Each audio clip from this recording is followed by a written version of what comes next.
За манайхан галзуу анимашн сувагтан тавтай морилцгоо. За энэ удаад буруугийнхан ярьж өгөхөр сонгосон галзуу анимашн бол 2017 онд гарч байсан Coco.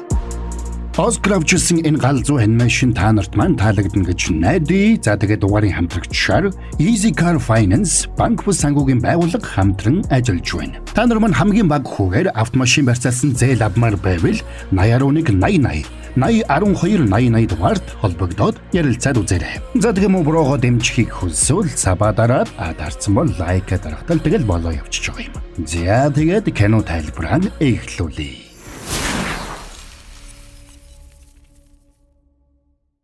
Мексикийн Санта Сицилия тосгонд амьдардаг залуу бүсгүй Имелда нэгэн хөгжимчин залуутай гэр бүл болж Коко гэх бяцхан охинтой болно. Гэвч Имелдагийн нөхөр хөгжмийн карьераа хөөж эхнэр охин хоёроо орхиж яваад эргэж ирсэнгүй. Тиймээс аргаа барсан Имелда Коко охиноо өсгөхийн тулд гутал засварын газар ажиллуулж улмаар түүнийг өргөжүүлэн өрхийн бизнес болгож чаджээ. Мас Имелда гэр бүлдээ дуу хөгжмөс хол явах хатуу хуулийг тогтоож учир нь дуу хөгжим тэрнийг хайртай нөхрөөс нь хагцуулсан гэж Имелда үзэж байлаа. Тэр цагаас хойш Риверагийнхан удам дамжин гутал засварын газар ажиллуулж бас эмээгийнх Имелдагийнхан шаардлагын дагуу гэр бүлээрээ дуу хөгжмөс аль болох хол байхыг хичээх болсон байна. Тэр цагаас хойш олон жил өнгөрч бяцхан Коко охин өндөр настай болж олон ач гучтай эмээ болжээ. Коко эмээгийн 30 хүү Мигэл гэр бүлийнхэнтэйгээ хамт аз жаргалтай амьдарч сурахынхаа хажуугаар тосгоны төв талбайд очиод гутал тослож гэрийнхэндээ тусалдаг байлаа. Мигэл хүү дотроо өөрийн шүтэн болох Эрнесто де ла Круз шиг агуу хөгжимчин болохыг мөрөөддөг. Тэдний тосгоноос төрж гарсан Мексик даяар алдаршиж чадсан Эрнесто де ла Круз нэгэн тоглолтынхаа үеэр осолд ороод тайзан дээр байрлуулсан байсан хонхонд дарагдаад харамсалтайгаар амиа алдсан түүхтэй аж. Эрнесто де ла Крузийн хамгийн алдартай дуу нь бүх хүмүүсийн сайн мэддэг Remember буюу намайг дурсаарай гэдэг дуу байлаа. Гэвч Мигэл хүүгийн гэр бүлийнхэн нь тэрнийг өөрсдийн адил гуталчин болгохыг хүсдэг. Тэр нэг өдөр Мигэл хүүгийн гэрийнхэн өхөксдийн өдрийн баяр тэмдэглэхээр бэлдэцгээж байлаа. Мексикчүүдийн хувьд өхөксдийн өдрөөр хайртай дотны хүмүүсийнхэн сүнс Тэнгэрийн улсаас газарт буун ирдэг гэж итгэдэг учраас энэ баярыг маш өргөн дэлгэр тэмдэглэдэг байна. Тэр өдөр Мигэл хүү тосгоныхоо төв талбайд очиод тэнд урлагийн авьяаснуудыг шалгаруулах нээлттэй тэмцээн болох гэж байгааг олж мэдлээ. Хэдийгээр тэр тэмцээнд өөрийнхөө авьяасыг сорж үзхийг Мигэл хүсэж байсан ч зориг нь хүрдэггүй. Учир нь ээж аав нь тэр тусмаа Абуэлита Имен Мигелийг хөгжим тоглуулах нь бүхэл хөгжимчин хүний гутал тослохыг ч зөвшөөрдөг байлаа. Гэртээ ирсэн Мигэл гэрийнхэндээ өнөө өрөө болох авьяасны шоунд оролцвол яах вэ гэж асууж үзсэн ч цаадуул нь Мигелийг хөгжмийн авьяастай гэдгийг мэдэхгүй учраас доогөлж тагуурхацгаана. Тэгээд ч тэр өрөө гэр бүлийнхэн хувьд чухал өрөө учраас Мигелийг гэрээсээ өөр газарт байхыг зөвшөөрөхгүй гэж Абуэлита Имен тас хоригддог. Сэтгэлээр унсан Мигэл хүү дээврийнхээ өрөөнд нууцаар орж тэнд байдаг нууц цоглуулгын дундаа суугаад Дела Крузийн гитарыг дуурайлгаж хийсэн гар хийцэн гитараа тоглож сэтгэлээ засахыг оролдоно. Тэр Дела Крузийн бичлэгүүдийн цоглуулгыг зурагтаар үзэж тэрний үргэлж хэлдэг. Хөгжим бол миний хэл, дэлхийн ертөнц бол миний гэр бүл гэсэн үгийг зүрх сэтгэлээрээ хүлээж авна.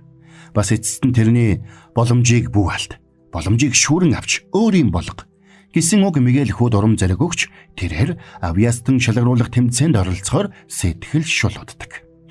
Гэвч гэрийнхэндээ энэ тухайгаа хэлж амжихаас өмнө гэрийнхэн нь хурж ирээд тэрэнд гутал засварчны хормогч бэлэглээд өнөөдрөөс хойш төв талбайд гутал тослох шаардлагагүй.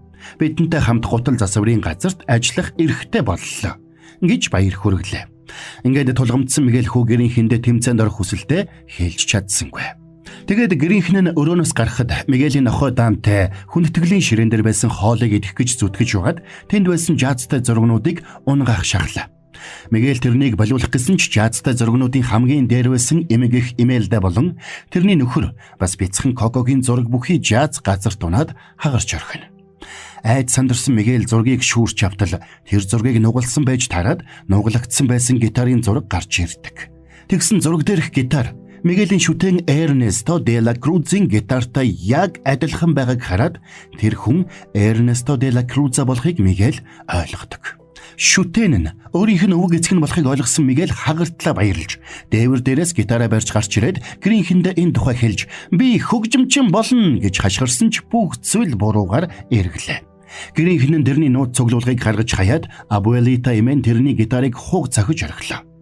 Үүнд нь гомдсон Мигэл хүү гэрээсээ гүйж ирчээрээ явсаар төв талбайд ирдэг. Тэгээд Авьястан шалгаруулах тэмцээнд бүртгүүлэх гэсэн ч өөрийн гэсэн хөгжимтэйгээ ирэх ёстой гэдгийг мэдээд арга мохортно. Хүмүүсээс гитарыг зээлэх гэж оролдсон ч хинж тэрэнд гитараа зээлүүлсэнгүй. Арга барсан Мигэл нэг арга олж Эрнесто де ла Крузийн бунхан руу очлоо. Тэгээд тэнд өлгөөтэй байсан гитарыг аваад "Би тань шиг алдартай хөгжимчин болно" гэж хэлээд гитараа дуургасанд юр бусын гэрэлтэй дөнгөрлөө. Тэгсэн энэ чимээгээр бунханы хариулуу додогш орж ирсэнд Мигэл сандарч гитараа газарт тавиад "Би гитарыг зүгээр л зээлэх гэсэн юм" гэж хэлсэн ч тэр хүн Мигелийг харсангүй. Тэр бүхэл Мигелийн биеийг нэвтлээд гараад явчихлаа. Айж цочирдсан Мигэл тэндээс гарчгүйсэн ч хөл алдаад нэг булшны нөхөр унчихлаа. Энийг харсан нэг сайхан сэтгэл дэмэгтэй Мигелийг тэндээс татаж гаргасан ч тэр нь хүн биш харин сүнс байдаг. Өөрөөр хэлбэл Мигел сүнс болчихсон байлаа. Харин тэнд үхэгсдийн баяраар үхэгсдийн ертөнцөөс ирсэн сүнснүүд дүүрэн байна. Айж сандарсан Мигел оршуулгын газраар гүйж явхдаа тэнд ирсэн хамаатнуудынхаа сүнснүүдтэй таарч орхилоо. Мигел тэр хүмүүсийг амьдаар нь харж байгаагүй ч хүндтгэлийн ширээн дээрх жаазтай зургнуудаас харж байсан учраас тэр дороо танилаа. Тэгсэн энэ үеэр эмээгийнх Имелдан үхэгсдийн орноос наашаа ирж чадалгүй гацсан тухай мэдээ ирсэнд хамаатнууд нь сандарцгааж Мигелийг дагуулад мандал цэцгийн дэлбэнээс бүтсэн аварга том гүүрээр дамжиж үхэгсдийн орон руу явж очно. Сонирхолтой нь үхэгсдийн баяраар дэлхий рүү очихын тулд сүнснүүдийн зургийг хүндтгэлийн ширээн дээр жаазтай тавьсан байх ёстой байжээ. Хэрв жаазтай зураг нь хүндтгэлийн ширээн дээр тавигдаагүй бол тэр сүнс үхэгсдийн хотоос гарах боломжгүй байлаа. Зулын ширээн дээр зураг нь тавигдаагүй сүнс хотоос зугтах гэж оролдсон ч мандал цэцгийн дэлбэн гүүрийг давах ямарч боломжгүй байлаа. Мигэл хүү Имелда эмээргүй явах замдаа энэ бүхнийг ажиглаж гайхан харж явна. За ингээд тэд явсаар сүнснүүдийн хотын захиргаанд ирсэнд тэндхийн ажилтан Мигелийг үхэгсдээс хулгай хийсэн учраас хараагдж энд ирсэн болохыг нь хэлээд гэр бүлийнхнийх нь ерөөл тэрнийг буцаад хүмүүсийн ертөнцөд аваачна. Гэхдээ хэрв нар мантахаас өмнө буцахгүй бол үрд эндэ үлдэх болно гэж санууллаа. Тэгээд Имелда эмээ нэгэн мандал цэцгийн дэлбэ бариад Мигелийг ерөөж гол нь цаашид хизээж хөгжим тоглохгүй гэсэн хатуу нөхцөлтэйгээр амьд хүмүүсийн ертөнц рүү буцаадаг. Гэвч Мигел амьд хүмүүсийн ертөнцөд ирсэн даруйда де ла Крузийн гитарыг шүүрч аваад гарах гэж байгаад буцаад үхэгсдийн ертөнцөд хүрээд ирдэг.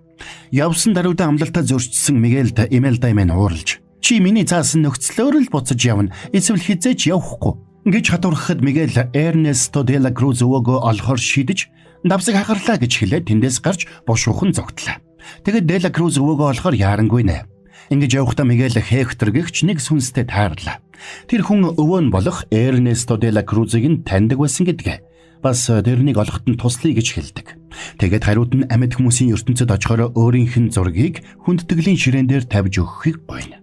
Учир нь амьд хүмүүсийн ертөнцөд тэрний зургийг хүндтгэлийн ширээн дээр тавьсан хүн байхгүй учраас тэр үхэгсдийн өдрөөр мандал цэцгийн гүүрийг давж чаддаггүй байжээ. Хекторийн хувьд хайртай охиноо ганц ч болоо удаа харахыг маш ихээр хүсэж явдаг гэдгээ Мигелд тайлбарлана. Аргагүй болсон Мигел зөвшөөрч Хекторыг дагаж явлаа. Мигелийн зэрэг харсан сүнснүүд бүгд гайхан цочирдож байсан учраас Хектор тэрний нүрийг будаж үхэгсдийн адил болгон дүрийг нь хувиргалаа. Жил бүрийн үхэгсдийн баярын орой де ла Круз үхэгсдийн хотод нэжгэр хүлээн авалт зохион байгуулж араас нь томоохон концерт тоглодог уламжлалтай байлаа. Тиймээс Хектор Мигелийг дагуулж Эрнесто де ла Крузийн тоглолтын бэлтгэлийн танхимд явж очино. Гэвч де ла Круз тэнд байсангүй. Тэд де ла Крузыг хаана байж болохыг асуухад тэрнийг харштай зохион байгуулж байгаа үдэшлэг дээр байгаа гэдгийг тэнд байсан хөгжимчид хэлж өгдөг. Бас де ла Крузийн нэрмжид төв талбай дээр болж байгаа авьяаснуудын шоунд оролцоод ялж чадвал ялагч нь де ла Крузийн үдэшлэгт урилгаар хөгжим тоглох эрхтэй болно гэдгийг тэд олж мэдлээ. Тиймээс авьяасны шоунд орж азаа үзэхээр шийдсэн мань хоёр гитар олж авахар Хекторын амьдардаг ядуусын дүүрэгт очно. Энэ зур Мигелийн гэрийнхэн тэрнийг олж амьд хүмүүсийн ертөнц рүү буцаахаар шаргуу ирж хайсаар. Мань хоёрын очисон газар хүндтгэлийн ширээн дээр зураг нь тавигдаагүй хүмүүсийн сүнснүүд амьдардаг байх нь. Тэгээд Хекторыг найз Чичарон дээр ирэхэд цаадах нь бэйн сайнгүй байна. Учир нь амьдын ертөнцид тухайн хүний дурсамж ор мөргүй алга болох үед тэр хүний сүнс нь сүнснүүдийн ертөнцөөс ч бас ор мөргүй алга болдог гэж. Өөрөөр хэлбэл тухайн хүнийг дурсаж явдаг сүүлийн хүн нас барахтай зэрэгцээд тэр сүнс сүнснүүдийн ертөнцөөс үрд алга болдог байна. Чичероны хувьд яг л ийм хувь тавилан тэрнийг хүлээж байлаа. Тиймээс Хектор тэрний гитараар сүүлийн удаа дуртай дууг нь тоглож өгөх үед Чичеронч агаарт уусан ор моргүй алга боллоо. Хэрв хүндтгэлийн ширээн дээр зургийг нь тавьж дурсаж явахгүй бол Хектор ч бас удахгүй ингээд алга болох болно гэдгийг Мигель тэрхэн мужид ухаардаг. Ингээд тэр хоёр шууд л Дела Крузийн нэрэмжит төв талбай руу явлаа. Мигель шууд Remember Me буюу намайг дурсаараа дууг дуулах гэсэн боловч бусад өрсөлдөгчд нь бүгд энэ дууг дуулж байсан учраас оронд нь Бяцхан солиот гэдэг дууг нь дуулахар болно. Мигель ихэндээ баг зэрэг сандарсан ч удалгүй тайвширч гитараа чадварлаг тоглож эхэллээ. Хектор ч бас зүгээр суусангүй Мигельд тусалж хамт дуулж бүжгэлснээр тэд олонний сэтгэлийг татаж оролдоонд төрүүлж чаддаг. Тэгсэн энэ үеэр Мигелийн хамаатнууд тэрнийг хайж төв талбайд хурж ирсэн учраас Мигель сандарсандаа тэндээс зогтлаа. Мигелийг Дела Крузээс өөр хамаатан байхгүй гэж бодож байсан Хектор энийг нь мэдээд ууралж "Чи хүссэн бол аль эрт буцаж яваад миний зургийг хүндэтгэлийн ширээн дээр тавих боломж байсан байна шүү дээ" гэж хэлэхэд Мигель ууралж Хектороос зогтож явна. Ингэж явахдаа Мигель Имельда эмээтэйгээ халз таарсан ч амжид зогтооч чадлаа. Имельда эмээ тэрнийг буцаж ирэхийг гуйсанд Мигель тэрэнд "Та нар миний мөрөөдлийг хизээж ойлгохгүй, хөгжимчин байх ямар байдгийг та нар хизээж мэдэхгүй" гэж уурладаг. Энэ үеэр Имельда эмээ хуучны нэгэн дууг уянгалуулж дуулсанд Мигель гайхлаа. Хариуд нь эмээ нөхөртэйгээ хоёулаа амьдарч байхдаа дуу хөгжим дуртай байсан ч охин Кокого төрснөөс хойш охиноо бүхнээс илүүд үзэх болсон гэдгээ хэлнэ. Гэвч Мигель үгийг нь үл тоож цааш явдаг. Ингээд Мигель ирчээр явсаар Дела Крузийн харшид ирсэн ч хамгаалагч тэрнийг оруулсангүй. Тиймээс Мигель тэнд ирсэн хөгжимчдийн хөгжим дотор нуугдаж дотогш нэвтэрч чадлаа. Дотогш орсон Мигель Дела Крузийг хайсаар олсон ч ойртож чаддаггүй. Тиймээс Мигель арга сэдэж хүмүүсийн дунд гитараа барьж чангаар дуулж эхэлдэг. Гэвч дуулж явахдаа замаа харалгүй усан саналуу унж орхилоо. Азуулахад Дела Круз тэрнийг уснаас татаж гаргана. Тэгэд Мигель өөрийгөө өөрийнх нь удам гэдгийг хэлэхэд Дела Круз баярлж ирсэн зочддоо тэрнийг харуулж нэлээд баяртай байна. Мигель ч шүтэнтэйгээ уулзсандаа бас шүтэн нь өөрийнх нь өвөг эцэг байсанд маш их баяртай байлаа. За ингээд үдшилэг дуусахад Мигель үүр цайхаас өмнө буцах хэрэгтэй байгаагаа Дела Крузэд хэлнэ.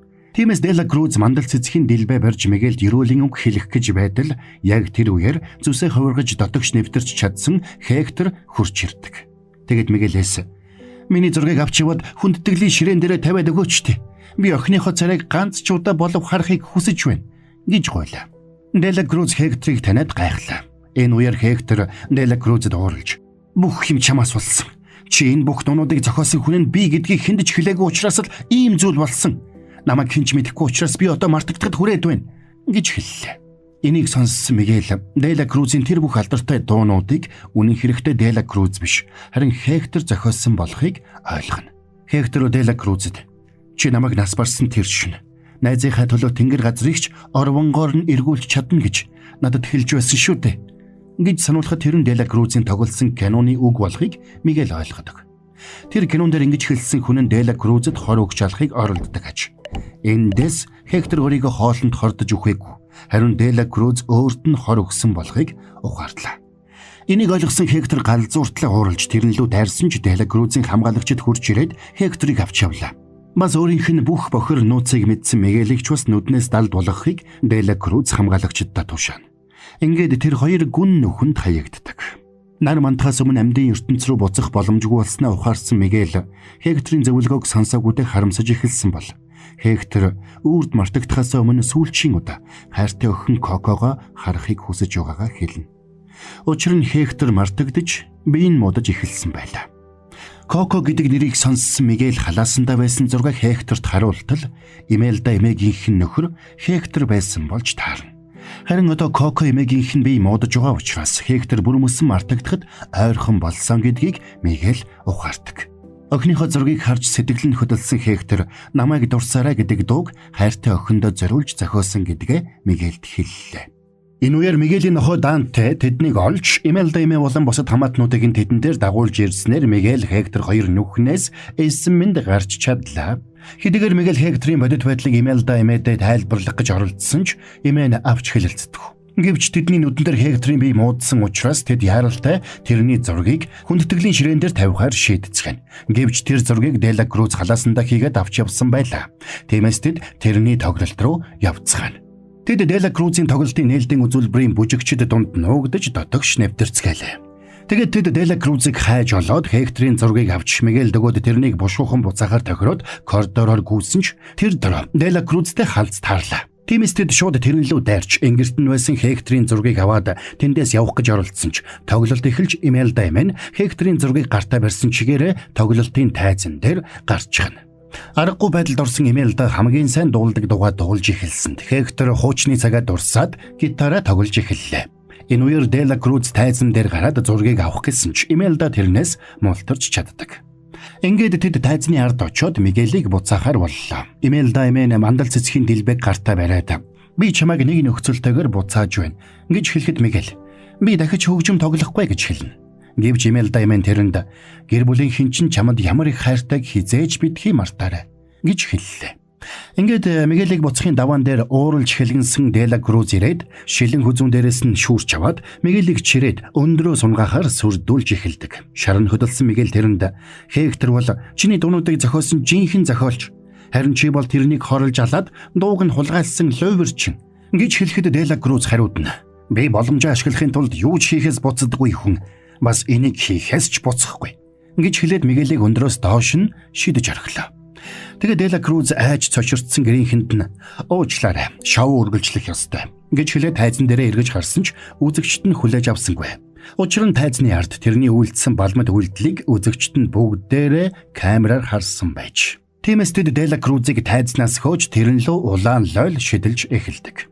Энэ үеэр Риверагийн гэр бүлийнхнийг хамгаалдаг хамгаалагч сүнс болох авраг том нисдэг ягуар Мигель хүүг газар дуунахаас аварч эргүүлж авчирч өгөөд Дела Крузыг ангуучлахаар тайзны араас гарч ирнэ. Тэгээд Дела Крузыг нистлэн цогсонд Дела Круз хологийг чин шидэгдэж нэгэн хонхны дор унсанд авраг том хонх тэрнийг няцдардаг.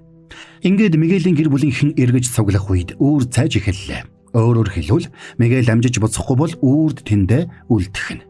Гэтэл энэ үеэр Хекторийн бие муудаж эхэллээ.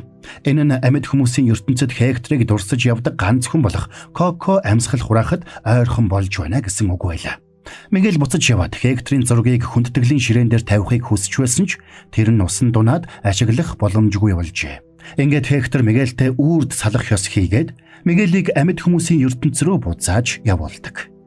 Мигелийг ирэхэд үүр цайж байна. Сандарсан Мигель харах хурдаараа гэрлүүгээ гүйж Коко эмээдээ аавыг нь сануулгах гэж оролдсон ч Коко эмээ нь хүн таних тэнхэлгүй болжээ хөрхий. Энэ үеэр гэрийнхэн нь ирээд Мигелийг зэмлсэн ч тэр гитараа бариад Коко эмээдээ "Намайг дурсаарай" гэдэг дууг дуулж өглөө. "Намайг дурсаарай" баяртай гэж хэлэх ёстой болсон ч "Намайг дурсаарай" гонигтай гитарын дууг сонсох бүрдээ "Намайг дурсаарай" гэж Мигелийг дуулж эхлэхэд Коко эмээ хаажмаар ухаан орж Мигельтэй хамт дуулж эхэлдэг. "Аав минь энэ дууг надад дуулж өгдөг байсан юм. Аав чинь танд маш их хайртай гэдгийг би мэднэ."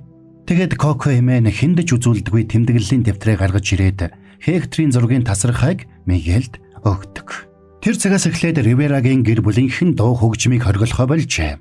Коко эмээгийн тэмдэглэл дотроос Хекторийн охиндоо илгээж байсан загтлууд, дууны үгнүүд ил болж улмаар Дела Крузын алдартай дуунуудыг бүгдийг нь Хектор Ривера зохиосон болохыг дэлхий даяараа мэдэх болно. За тэгээд дараа жилийн сүнсний баяр болоход Хектор олон жилийн дараа анх удаага мандал цэцхэн гүүрийг давж амьдын ертөнцид очоод гэр бүлийнхнээ харах боломжтой болдог. Энэ үеэр Риверагийн гэр бүлийнхэн баярын оройн зоогоо барихаар бэлтгэж бүгд аз жаргалтай байцгаана.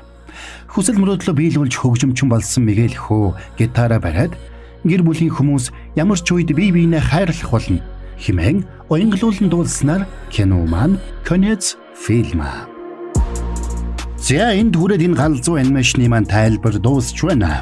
Сүүлд тэр имээтэйгээ уулздаг хэсэг тэр муу имээгээ их саналаа шүү. Та нар маань ч гэсэн мөн буруутайгаа адилхан хайртай имээгээ сансан бол имээдээ зариулаад комент үлдээгээрэй.